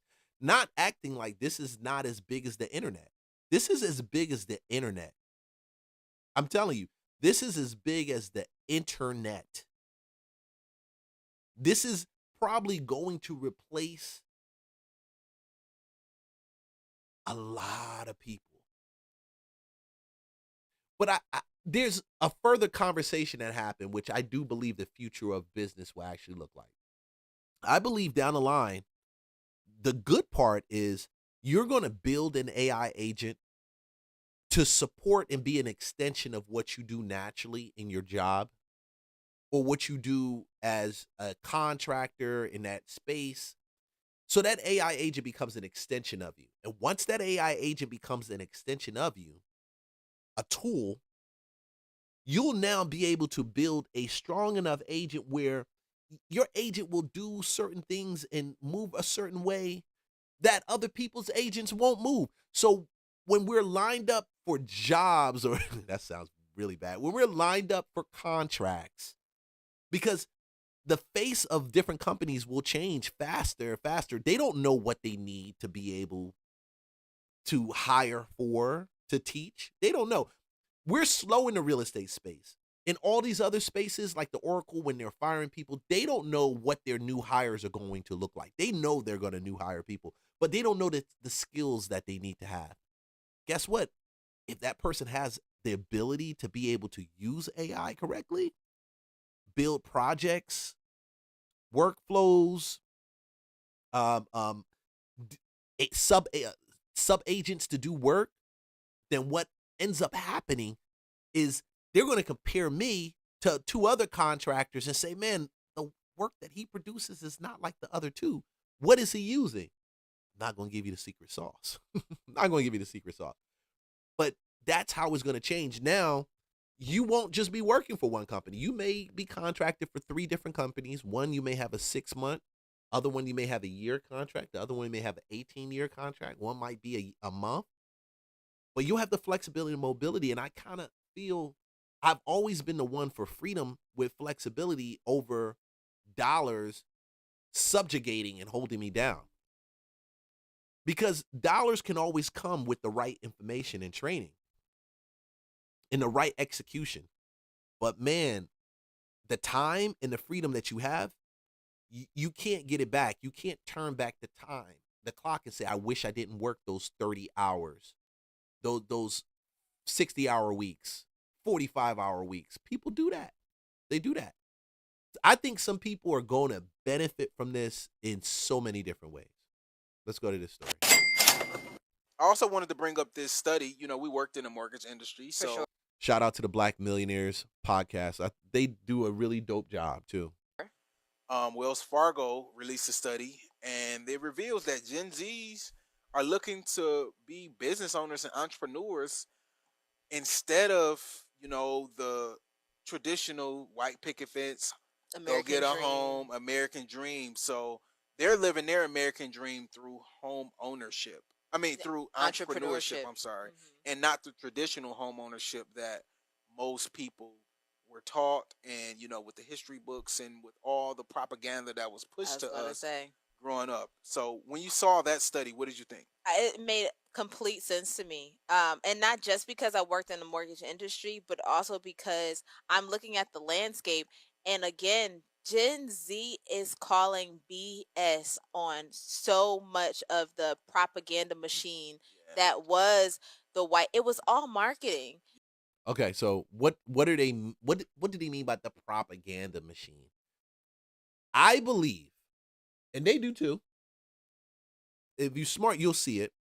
We were taught to actually construct a certain type of life based off of the energies of work. Think about it. You work and you get a cool job and you're making some good money. You may have a girlfriend, a boyfriend, you know. And somewhere around the line, y'all start talking about getting married, having children, raising a family. And then you can think about that white picket fence, or if you're in New York, that brownstone, you know, that spot that kind of exemplifies, oh, I've made it. You know, when people can roll up and say, oh man, shoot, look at that house. That's a beautiful house. And they think that you've made it. And you said that you've made it. Congratulations. Well done. And everybody said, oh, you built that house. You bought that house. You got all these real estate properties. You've made it. Oh, no. They're flipping it and putting it on his head. And I think they're brilliant for it. I don't lack faith in this upcoming generation. The Gen Zs, I don't. At one time I did, and you guys are funny. So I will do clips still about Gen Zs and different things like that, how they think. Especially in real estate, especially as agents. I see a bunch of y'all running around here. But they flip it and put it on the head, and it is BS. It is BS. Our parents were taught like this. Our parents' parents were taught, get that house, get that job, get that house, raise kids. And I love my children. Don't get it twisted. I think raising children is the most noble thing you can do. And if you think that I'm wrong, look at the Hispanic population, look at the Muslim population. Now look at y'all Christians, us Christians out here. We ain't got enough people and shit. Oh, no. Ain't got enough. We ain't birthing enough children. We're not creating enough community and relationship and family. So that family structure that's being created, it's not standing on, I need to get the job with the picket fence. It's not that. If anything, if you look at some of these cultures and other communities, they're building businesses. They're not out here trying to buy houses off the top, which I swear to God. It was all, have all of these kids. That was just so you could buy all this stuff. Yeah. Like, it was all marketing. And so Gen Z is coming in and saying, you know what? We're going to own our businesses. We're going to own our brands. We're going to take ownership in like how we're going to bet on ourselves for our income instead of relying on the machine and being and having to, I guess, spend 20 to 25 years hoping that I don't do something wrong and lose my entire livelihood, which is, as a millennial, I saw that. I was just about to say that. I was gonna say 2006, 2008, we seen our parents who worked, or our uncles or cousins. These people worked their whole life. I was in Detroit. Whole life. We went bankrupt. I'm trying to tell you. The big three, Ford, GM, Chrysler, that was the middle class. That was the Silicon Valley of the 80s and the 90s and the 2000s. We literally saw that get wiped away. So we saw people homes get taken, 401ks, Roth IRA, all these pensions. It ain't no pensions no more. So it's like ain't no pensions no more. We're not really buying. And then I think technology made the world smaller. So this notion that I just want to lock down a house just on the east side of Detroit and live there. Man, I might want to be in Cancun for a week. I'm in Jersey hanging out. We on the West Coast in Nevada, at Vegas. Oh, we down. We shot to LA. Oh, we up in Seattle. We got a homegirl from college. Come on, like people flying out. They doing all this type of stuff. Like what they're talking about is real freedom. Real freedom. That not having to deal with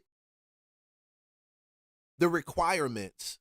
And I think, honestly, it does require a person to get free from the norms, the social norms that are implanted into them. To get free from those social norms. It's harder for some people than for others. And I noticed that kids graduating this year, because my daughter's graduating this year, so I'm listening to friends. I see them, everybody's excited. Oh, 4.6 GPA. Oh, 4.5 GPA.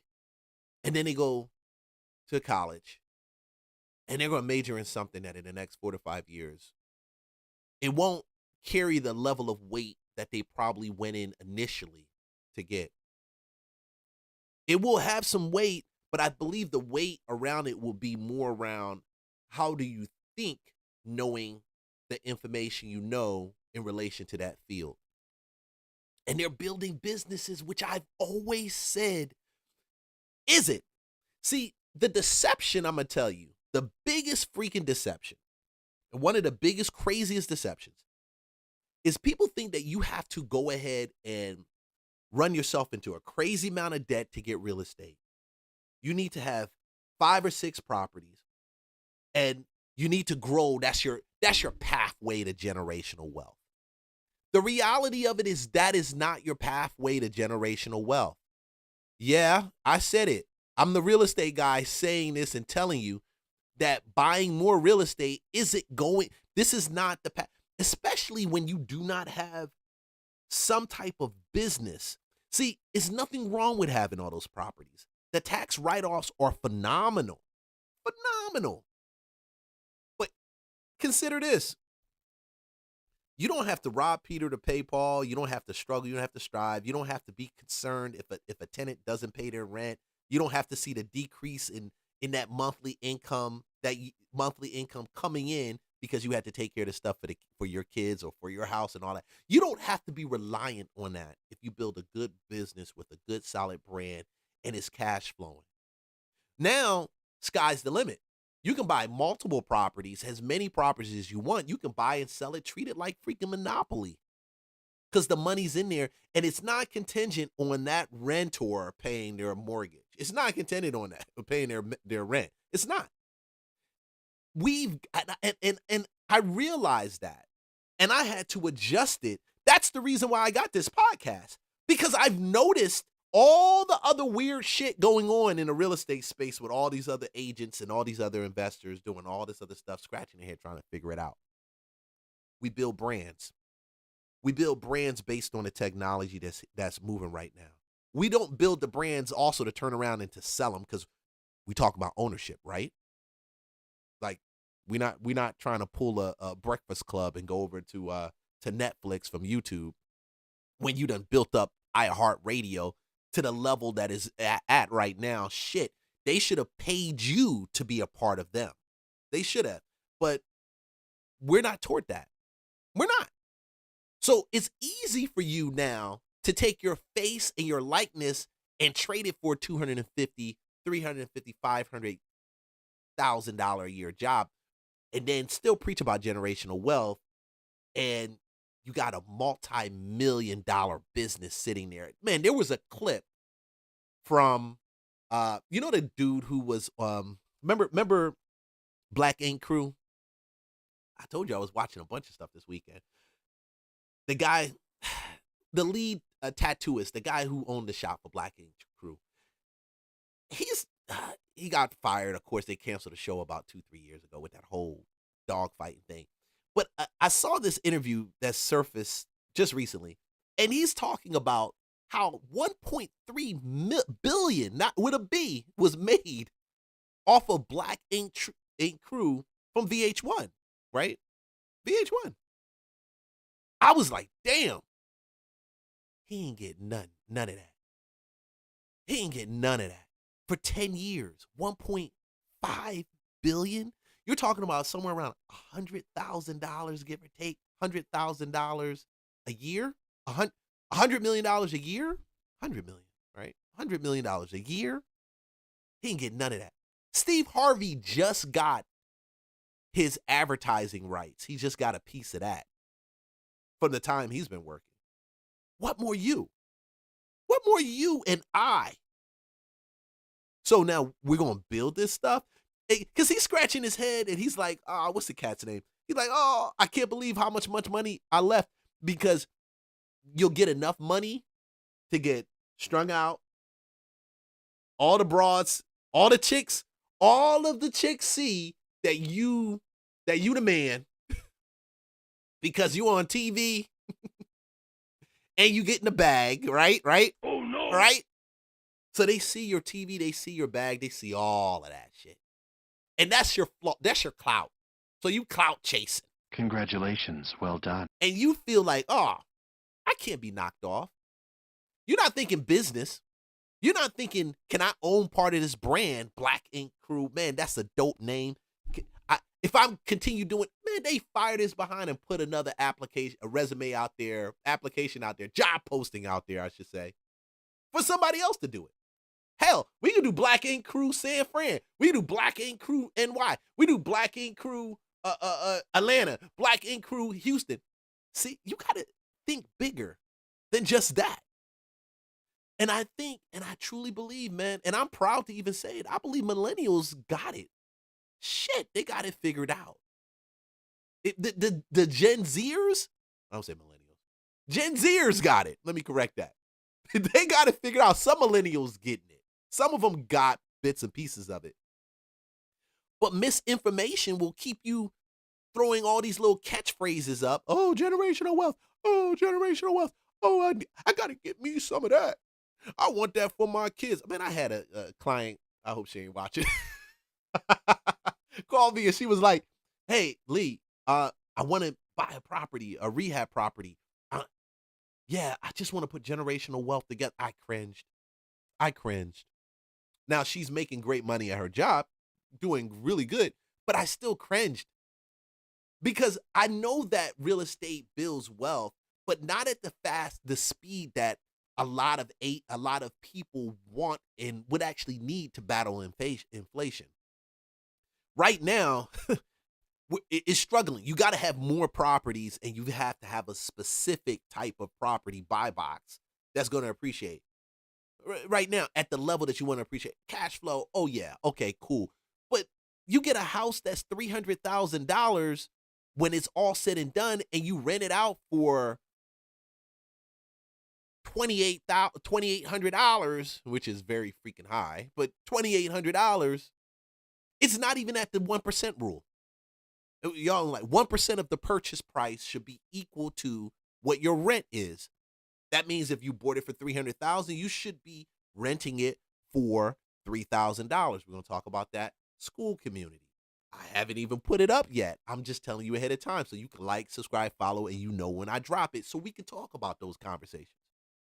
Because that 1% rule, that is what the investors who have big money go by. That's the buy box. They're not buying anything unless it's in that. Some of them have bought stuff less than that, but they feel the pain when they play with that rule. Gen Zers got it. Because playing in that rule means I have a mortgage right now that's $2,300, and I may get $2,800, and I'm only getting $500 additional a month. Y'all like, oh, that's great. You're getting $500 additional a month. Homie, let me tell you something. After you done dealt with the renter issues, sent the plumber over there to fix shit, they told you that the water heater's not staying on and you need to have an electrician take a look at that, and then you got to replace, your money will slowly go. See, the deception, and I feel this, I gotta say this, and I gotta continuously say it. I'm gonna continuously hammer it. Real estate is not bad. It's just bad when you broke. Real estate is not bad. It's just bad when you don't have any reserves. Real estate is one of the best vehicles to make money. It just doesn't work as great when you're dealing with onesie, twosies, and you can't scale. You can't scale.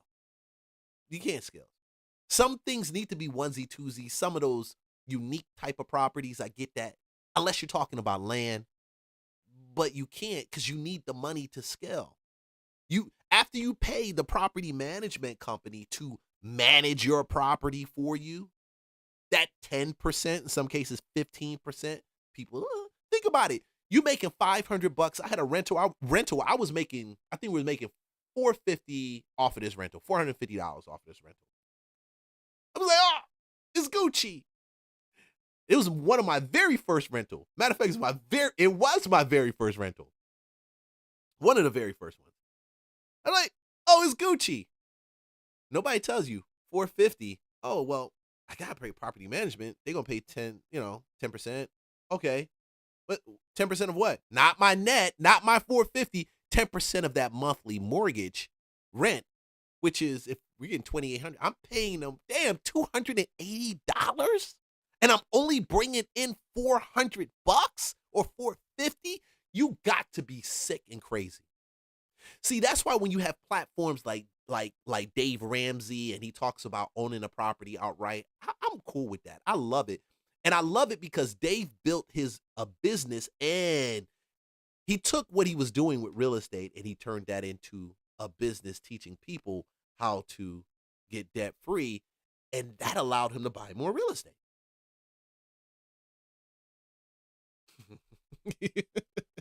Some of y'all won't get it. I don't know who needs to hear this, but don't let nobody make you believe that you're not successful just because you don't own a house. You do not have to own a property to be successful. Guess what? Owning a property, unless you pay for it outright, means you just pay rent to the bank versus paying it to a leasing office, okay? You don't own a house until you physically pay it off and get the deed. And most people buy their first home when they're in like their 30s, and so they're not paying that house off until they're somewhere in their 60s. So they don't own anything either. They just have something that they're paying for that they eventually will own. You do not have to, success is not defined by home ownership. That's not the ultimate success. Now, yes, I do believe that everybody should have something that they own, especially if you have children, so you can leave something to them. But guess what? You can still live in a nice apartment. You can get a house. You can fix that up, and you can put a tenant in there, and you can have them paying that property off without you. Right now, I literally got to get my oven fixed. I got to go get a tool to fix my garbage disposal. I need to spot paint my house. There's so many different things that I have to do. And just imagine how many things, if you have multiple properties, how much that actually is, because that's the position that I'm in. So wealth is not defined by home ownership. You can still be successful in an apartment. Don't let anybody trick you into thinking that that's the ultimate line of success, because y'all, I'm telling you, it's not. You are successful right where you are. And so if you desire to own a home, yes, go buy a house, but don't let anybody make you believe that that's it, because guess what? If the world is crazy, you can't call a mortgage company and tell them, well, I don't want to live here anymore. You got to stay with the house. But if finances is crazy, you can always downsize and move to an apartment that's a little bit cheaper. So you're successful right where you are. You don't have to own a home till you do it. And if you do want to own a home, go ahead and buy you an investment property and, collect some payments from that. Understand it takes a while to make a ton of money. You're not going to be rich off of investing properties in the beginning, but you can get there. So all I'm saying is, just because you live in an apartment does not mean you any less successful than the person that owns a house. You're probably doing a lot better financially than the person that owns the house. They just not telling you. As the economy, yeah, and that's the point. I think a lot of the time we're more concerned with what people think, how they feel about us, how they perceive us, and not concerned enough with our own pockets damn, how we perceive ourselves, how we think about ourselves. Because if we loved ourselves, if people loved themselves, they wouldn't put themselves in those stupid, precarious situations where you're chasing the image of success, which is get another real estate property. I got another deal. And the actual success. See, I know people who have owned way more real estate than me. And so I've just been fortunate to have some as my mentors. I'm talking 89-year-olds, 75-year-olds who have been on this planet way longer than me. And they've bought a ton more real estate than me. And they own a ton more real estate than me. And when I got into it and I understood what they were doing, I realized for their generation, this shit was perfect. Think about it. It was perfect. You could go to some places in Atlanta, some places buy a house for $5,000, $30,000. It was perfect. See, they were doing it when you and I were sleeping. Okay? They were doing it at the time. They were buying up land when it wasn't a cool thing. So when I tell you this, I'm telling you this because one of my mentors put me down and he showed me the portfolio. And then I'm like, he was running his business. He had a full-time job, graduated from college, wasn't even married, making a ton of freaking money. And that was his way of throwing it into real estate. It wasn't a business, but it was income that was coming in. And that leveraged and allowed him to change his life. You got to have some cash flow coming in. And it's a lie when they keep telling you use other people's money.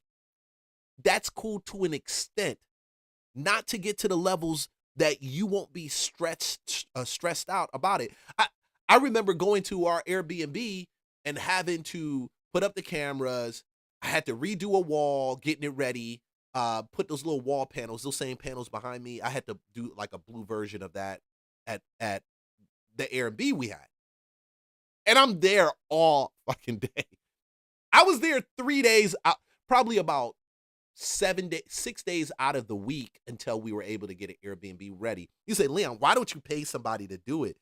Damn, they wanted more money. I would be in a hole, and then I would be renting it at a higher amount trying to get out of the hole that I put myself in by hiring them to do the job. Yeah. But I had the time. I had the flexibility and the time. Not everybody has that. And you have to consider it. Continues to shift. We're going to notice a huge difference in the way that young people invest compared to older people, especially in regards to real estate. Right now, the entry costs in order to get into real estate are so high, a lot of young people like myself are completely turned off from it. When you look at how much the down payment fees cost, the closing costs, how high these mortgages are or the properties are, how high the interest rates are, is it really worth it? I'll also say that the risk of owning real estate property, it just seems a little bit heavier than just investing in stocks or ETFs. Like you have the responsibility of making sure the tenant is paying, keeping the property upgraded, keeping up with property taxes. If anything were to go wrong, you are responsible for that. Talk about generational wealth. Owning a whole bunch of real estate is not generational wealth. That's passive income of free cash flow for you. If you I know he about to say this. And you guys are going to give me a comment. Leave your comment. I'm curious what you think. I'm curious because I know me 20 years into this, I was bamboozled for a period of time, and it's nobody's fault but mine. I wasn't listening to God. I wasn't walking with him. I was making a check and I was happy. And that's what a lot of people are in or coming out of. That I couldn't see this, what he's talking about. I had no idea what he meant by what he said. I said the guy's hating. That's a lie.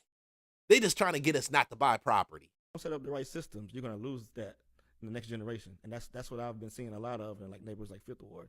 So I'm finding these heirs that are taking these entire real estate portfolios that they're getting from their parents and just want to sell them. Yeah. Or just want to hold them, but they're tired landlords. So I go to them and I can like owner finance a whole portfolio. Now, also to add in there, hate to interrupt it, but it's the truth. owning real estate and investing, it's a different skill set. It's not the skill set as being a realtor. It's not the skill set as being a broker. It's not the skill set of being a homeowner. It's a completely different skill set. Every skill set, just like I'm talking to you right now, content creating, doing reaction video, that's a skill set too. Regardless, y'all don't like it or not, y'all can call it whatever you want. But you don't know how to do it, okay? And you're going to have to do it multiple times until you actually get the flow, the vibe down. And then you still building on program, content, what's good, what's not, how do you deliver it? All these different things are skill sets. Realtor, real estate agent, investor, skill set. That's why they end up losing it, because they got the money, they got the property, I would say, but nobody showed the next generation how to manage it. Remember that song by Lauryn Hill? It is not what you cop, it's about what you keep. She wasn't lying. Like a whole block of property, literally. I've been doing this since 2013. So sometimes I'll just do it myself. But if I find one where it's like the tenants have been there for a long time, I know when I buy it, the tenants aren't going anywhere, that's a low risk investment. So for things like that, I can say, hey, everybody in the community, do y'all want to invest with me on this?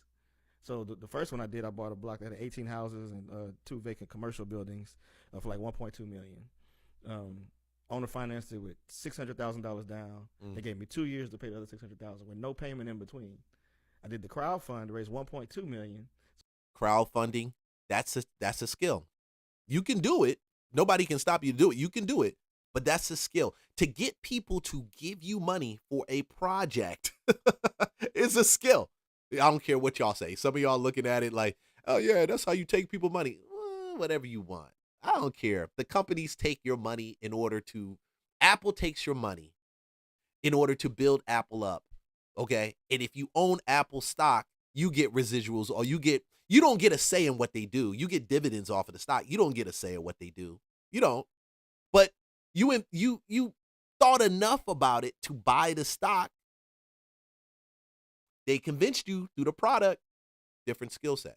I was able to pay the down payment, have money in the bank to renovate some of the units, then take both of the vacant commercial buildings now, turn them into like event spaces, creative spaces, kind of like what we have here set up.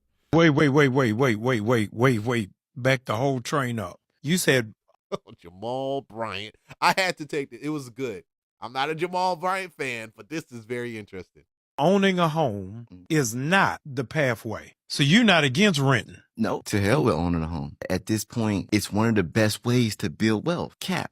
It's a lie. I'm not telling people that they should not own a home, right? But home ownership is not the most important. If you look what's going on within the real estate market. Yes. As an investor, I've bought properties. I own real estate. The return on investment ain't that. It's not helping me get to a point of freedom. It has a lot of tax benefits, but when you have money in the stock market, it doesn't have a tax penalty on it if your money is sitting there. So if you look at some of the wealthiest people, their money is in stocks. So you go, well, how can Buddy buy 20? Yeah, but you are paying taxes on that, but not like you're doing with real estate.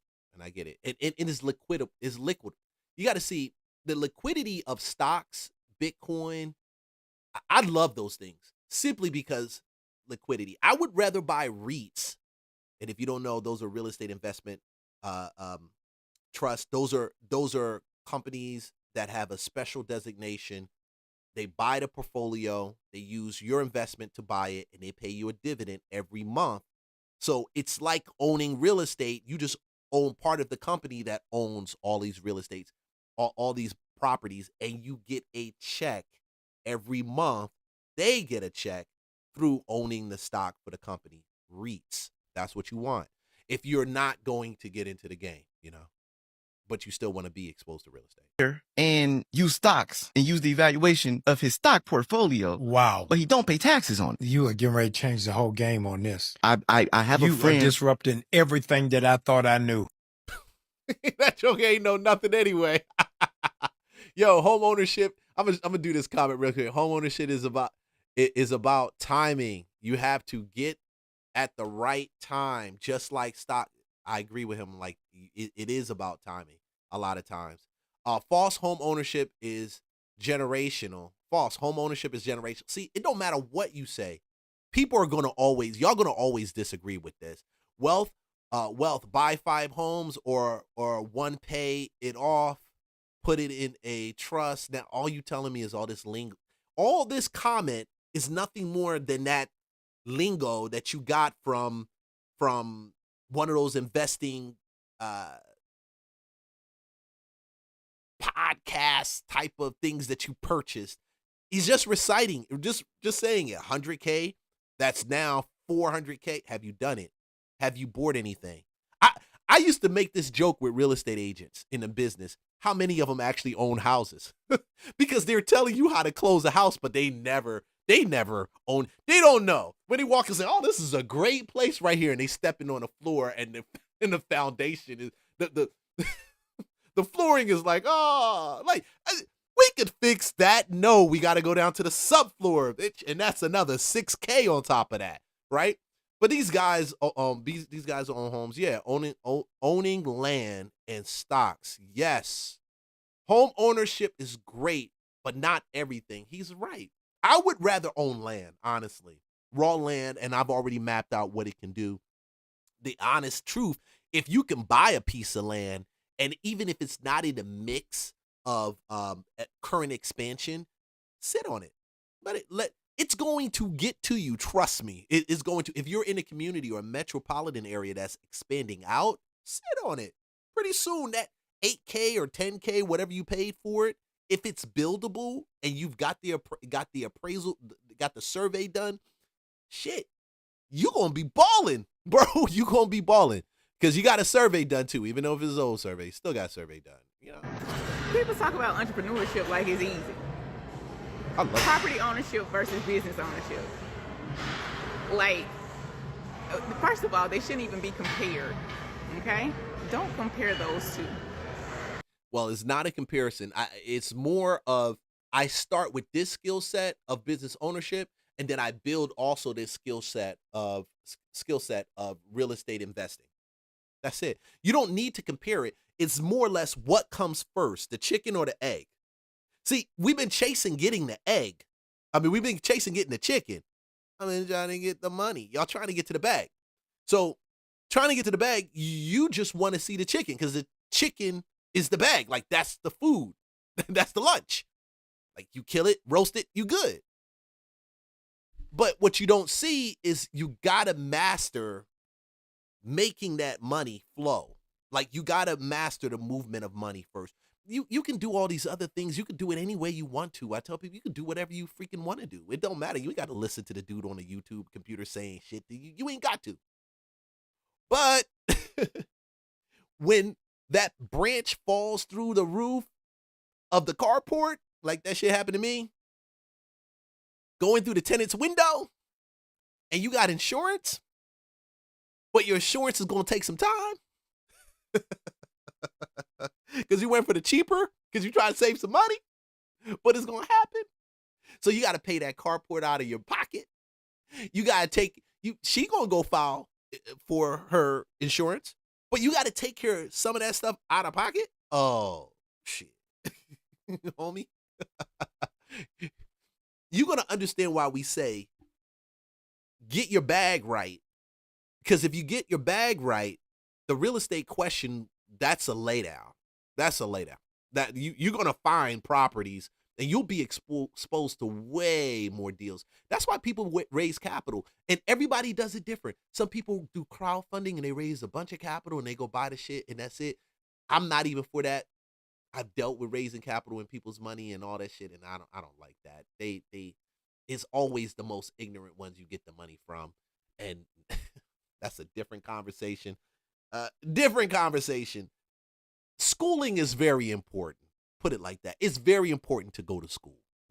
It's very important to get an education before you start shoveling out money on shit.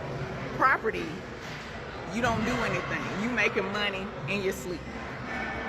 Business, you better get your butt up and work. You have to work a business. And then even still, it can fail. Should you buy a business or should you buy real estate? If you're going to create long-term generational wealth, owning a successful business beats owning real estate every single day when it comes to making money. It's not even close. Owning real estate is where you invest your money to create long-term generational wealth. too many people are listening to these online shysters telling you that you're going to create long-term wealth by buying real estate when you haven't got any money to buy it in the first place. Most of them tell you to go deeply into debt to do it. And most of you who do will end up frustrated and eventually quit, or you will end up in bankruptcy. I think one of the biases. So why he's saying that, and some of y'all going to hate it, but it's the truth. Handling debt when it comes to real estate, the finance portion, that's a different skill too. You see all these different skill sets I'm telling you about? All these different skill sets. Yeah, it's a different skill too. Moving money, the flow and the stream of money, it's a different skill set. I work for a hard money lender. Dude, I've done with private money. We've been out, we've loaned private money. I've had to take back houses based off of private money deals that I've done already in the past. It's a different skill set. I hated some of it, and then I love some of the other stuff. I love some of it. But it still was, the hate and the stress came from managing and learning the skill set. They don't tell you that. They don't tell you that. Nobody says it. It's just about the bag. That's it. Makes people want to buy a house is that they're currently renting and they see that as just giving money away. So they think, listen, I could spend this money on a mortgage and I'll own this thing one day, or I could spend this same $2,000, whatever it is, on rent, and I'm never going to own this thing. Well, I'm here in Los Angeles right now. I had to stay in a hotel. That hotel payment is paying somebody's mortgage. It's paying somebody's college tuition. It's paying for somebody's stuff. When I go to a restaurant and I eat out, I'm paying for somebody's mortgage. I'm paying for somebody's college tuition. I'm paying for somebody's bills. Because when you go out and you rent, that's what everybody says. I am making my landlord rich. Well, when you eat at a restaurant, you're making that restaurant owner rich. When you go to a hotel, you're making the hotel owner rich. When I go and buy a mug, I'm making the mug owner rich. The reality is, it's good for you to own a house, but are you ready to own a house? Can you afford to own a house? I rent where I live right now. I am making my landlord rich today. This is where we have to get over these money myths that many people keep selling you, that you can't build wealth if you rent where you live. That's not the way that the system works. And again, I'm not saying it's bad to own a house, but it's bad to own a house you can't afford. Owning real estate or owning a business? Dude, this is the big mind shift for me. Owning a business is far more valuable. So, I mean, really what I teach people now is like, hey, you know what? It's like great to own rental properties and stuff. And look, I do think everyone's situation is different. If you're a corporate America guy, you don't want to own a business, you don't want to deal with this stuff. All right, go buy rentals, work your job. It's all good. Yeah, he's nailing it right there. Go buy the rentals if you're a corporate America guy. One of my very first clients when I got in real estate, 20 years ago, but it was like around my 18th year, 17th year, was a CEO for one of the power companies that were out. I mean, he did, let's see, a chief financial officer, I think he was an accountant, but he was making bank, bro. He was making bank for the electric company, and all his money went into real estate properties in an income area that was not designed to have massive appreciation, but consistent cash flow, because everybody was moving into it. It was South Atlanta, Riverdale, if anybody knows where that is. I mean, the rents have inched up, but it's still leveled compared to if you were going into other places in Atlanta, which are more expensive. So, moral of the story, this is not for everybody. It's not. But you know when it's for you. Because you turn around and say, I don't really want to own real estate. I can if I got to. Well, I don't really want to own a business. My job pays me really, really well. I just want to know where to put that money at. It might be for you to actually just start building real estate off of it. Had another friend. Every year he bought 2 properties. Some years he only got 1, but his minimum was at least every year I buy 1 piece of property that's cash flowing. Very good position. He was corporate, more corporate. So we keep taking these things and making them blanket applications, and everybody has to do this. If I don't have it, then I'm not as good as you, and you better than me, and all this other crap. That's a lie. But if you want to make as much money as fast as possible and everything else, owning a business, hands down, will make you significantly more, way quicker. Everybody wants the big bag boogeyman to blame on why Gen Z and soon to be Gen Alpha are not in the housing market. But nobody is looking at the cultural issues. First of all, these generations, they don't want to purchase. They like renting. They don't want the responsibility of taking care of something. Here's the other thing. They are not getting married.